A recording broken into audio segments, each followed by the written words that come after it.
사랑어리 개명교 청년 모든 여러분들 반갑습니다. 지금 이제 금요일인데 전에 새벽 예배 끝나고 이렇게 오는데 날이 요즘 덥죠. 그래서 여러분들 잘 해주시면 좋겠고, 특별히 좀 기도 부탁을 드린 건 다음 주부터 이제 선교, 다음 주죠. 벌써 한 8일 남았는데 선교 잘 다녀올 수 있도록 여러분들 함께 기도해 주시기를 부탁을 드리도록 하겠습니다. 말씀 좀 보도록 할게요. 이사야서 25장입니다. 25장까지 여러분들이 읽으면서 느꼈을 거예요. 하나님께서 열방 가운데 어떻게 그들을 심판하실 것인지, 그리고 또 이스라엘 안에서 그들을 어떻게 하실 것인지에 대한 이야기들이 쭉 기록되어 있는 것들을 여러분들이 보았을 겁니다.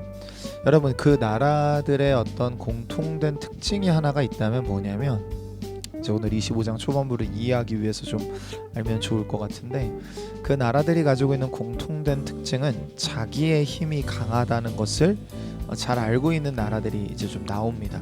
물론 뭐 다 그런 것은 아닐 수 있지만 24장에 여러분들이 보면 이제 땅 전체에 대한 하나님의 심판에 대한 묘사들이 좀 나오는 것들을 볼 수 있을 거예요. 근데 여러분 그 끝자락에 보시면 이렇게 말하는 것을 볼 수 있습니다. 그날의 여호와께서 높은 데에서 높은 군대를 벌하시며 땅에서 땅의 왕들을 벌하시니니 그들이 죄수가 깊은 옥에 모임같이 모이게 되고 옥에 갇혔다가 여러 나루의 형벌을 받을 것이다.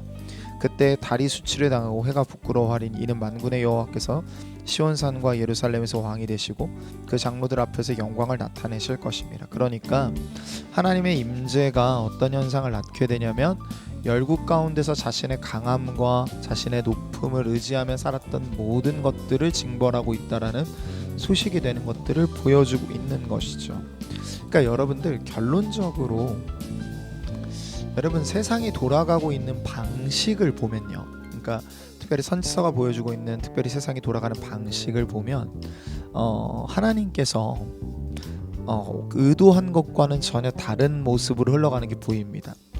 여러분, 하나님께서는 힘을 주시고 능력을 주셨다라는 것은 그것을 허락하신 이의 뜻과 목적에 맞게 사용하라는 것일 확률이 매우 높아요. 그러니까 아니 사실 그렇죠. 그러니까 여러분들 뭐 그것들로 전혀 뭐 누리지 말아라 이런 의도는 아니시겠지만, 기본적으로 그런 것들을 허락하신 의도는 하나님의 공의와 하나님의 통치와 하나님의 사랑과 인애와 자비를 나타내는 수단으로 쓰일 수 있기를 원하셨어요. 근데 인간은 그것들이 자기를 설명하고 자기를 지키고 자기를 보호하는 그 자기 누림만을 위한 수단으로 바꿔버리는 것들을 봅니다. 왕들도 그랬고요. 강함은 그들의 강한 군대나 강한 권력을 가진 나라들도 그랬어요. 그러니까 25장에서 지금 이사야가 하나님을 향해 찬송을 드리고 있는 건 그 하나님의 모습이 자신들에게 위로가 되고 힘이 된다라고 이야기를 하는 겁니다. 무슨 말인지를 볼게요. 여호와여, 주는 나의 하나님이시라 라고 고백을 합니다. 그러니까 여호와 하나님을 향해 주님은 나를 위해 일하시고 나와 함께 하시고 나와 동행하시며 나의 하나님이 되어주신다, 나에게 신의 역할을 하시는 여호와가 계십니다 라고 고백을 합니다.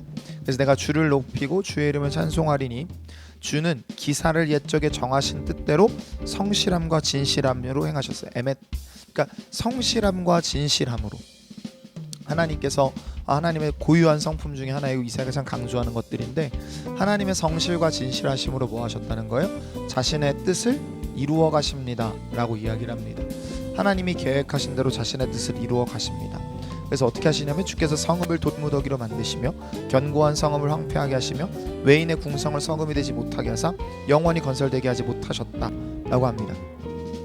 그래서 하나님의 그런 일하심으로 말미암아, 그러니까 자기의 힘을 자랑하는 것들을 무너뜨림으로 말미암아 강한 민족이 주를 영화롭게 하며 포악한 나라 성읍이 주를 경외하게 되는 도구로 쓰임 받게 되죠.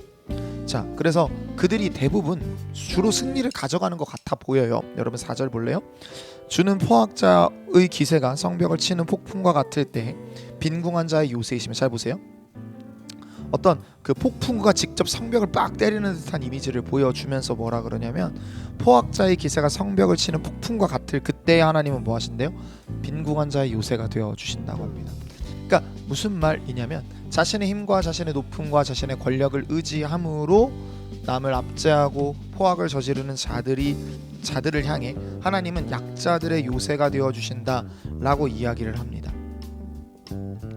그래서 5절도 보세요. 마른 땅의 폭풍을 제함같이 주께서는 이방인의 소란을 그치게 하시고 폭양을 구름으로 가림같이 포악한 자의 노래를 낮추십니다. 그러니까 뭐 하시냐면 이방인들이 거의 승리를 가져가고 힘이 있는 자들이 거의 승리를 누리는 것 같은 그때에 하나님은 그들을 치십니다. 그들의 승리를 마치 너무나 자연스럽게 당연한 일인 것처럼 빼앗아 오십니다 라고 얘기를 합니다. 여러분, 우리 인생 가운데서도 그렇게 역사하셨던 하나님이 계시죠. 누구죠? 예수 그리스도이십니다. 여러분, 예수께서는 십자가에 달리셨을 때 여러분, 사탄은 하나님의 아들을 십자가에서 죽게 함으로 말미암아 자신이 또 이겼다라고 생각했을 거예요. 그리고 세상의 수많은 권력자들, 그 당시 유대 종교 지도자들 역시도 예수님을 자신들의 권력과 힘을 사용하는 것으로 말미암아 죽임으로 그들이 결정적 승리를 이루어냈다고 믿었을 겁니다. 그런데 그 자리가 완전한 하나님의 섭리가 일어나는 반전의 현장이 되었죠. 어떤 자리가 되었죠? 하나님께서 죄의 권세를 도말하시고 완전한 승리를 이루시는 자리가 되었죠. 여러분, 그러니까 기독교인, 특별히 예수님을 따르는 예수의 제자들에게는요, 그 이 결정적 승리가 담고 있는 그 어떤 패턴이 우리 삶에 적용될 수 있다는 걸 좀 볼 필요가 있어요. 무슨 말이냐면, 예수님의 승리는 늘 결정적 패배와 같아 보였지만 그 자리에 하나님의 섭리로 말미암는 승리가 함께했습니다. 여러분, 여러분, 세상이요, 구조적인 악이 자리 잡고 있거든요. 그러니까 이 땅은 구조적으로 하나님께 대항하고 저항하고 있어요. 높아짐만이 살아남는 법칙인 것처럼 얘기하는 게 여러분, 이미 구조적으로 악이 저질러지고 있는 사회에서요, 여러분, 우리는 교회로 산다는 건 완전히 다른 모험을 떠나는 듯한 모양을 보여주어야 됩니다. 특별히 누구를 따라서 그러냐면 예수님을 따라서 그래야 돼요. 예수님께서 보여주시는 그 완전한 패배와 같은 모습, 낮아지시는 모습이 결정적 승리를 낳는 하나님의 섭리였던 것처럼, 여러분, 우리의 낮아짐과 우리의 연약함과 우리의 부족함과 우리의 어떤 낮은 곳을 향하는 우리의 마음이 때로는 결정적 패배와 같아 보이는 그 현장이 하나님의 승리를 이루는, 하나님의 영광을 드러내는 길이 될 수 있음을 믿을 필요가 있습니다. 왜냐하면 하나님은 여전히 포악자의 기세가 성벽을 치는 폭풍 같을 때 빈궁한 자의 요새가 되시는 하나님이시기 때문이죠. 예수의 삶을 기억하는 우리가 되길 소망합니다. 그래서 예수님을 따라 살아내는 우리가 될 수 있기를 바랍니다. 그렇게 살고 걷고 나아가는 우리 모두가 될 수 있기를 주님의 이름으로 축복합니다. 기도할까요? 하나님, 예수 그리스도의 삶을 묵상해 봅니다. 그분의 결정적 패배와 같은 순간이 온 인류를 위한 하나님의 섭리였고 사단의 악의 권세에 대한 하나님의 결정적 승리였던 것처럼, 하나님, 우리의 삶도 그렇게 쓰임받을 것을 믿습니다.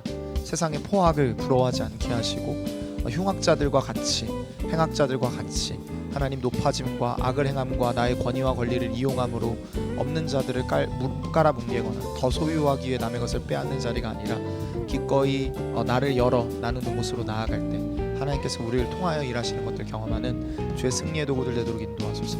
아버지께서 우리를 그렇게 이끌어 가실 것 믿고 감사드리며 우리를 구원하신 나사렛 예수 그리스도 이름으로 기도했습니다. 아멘.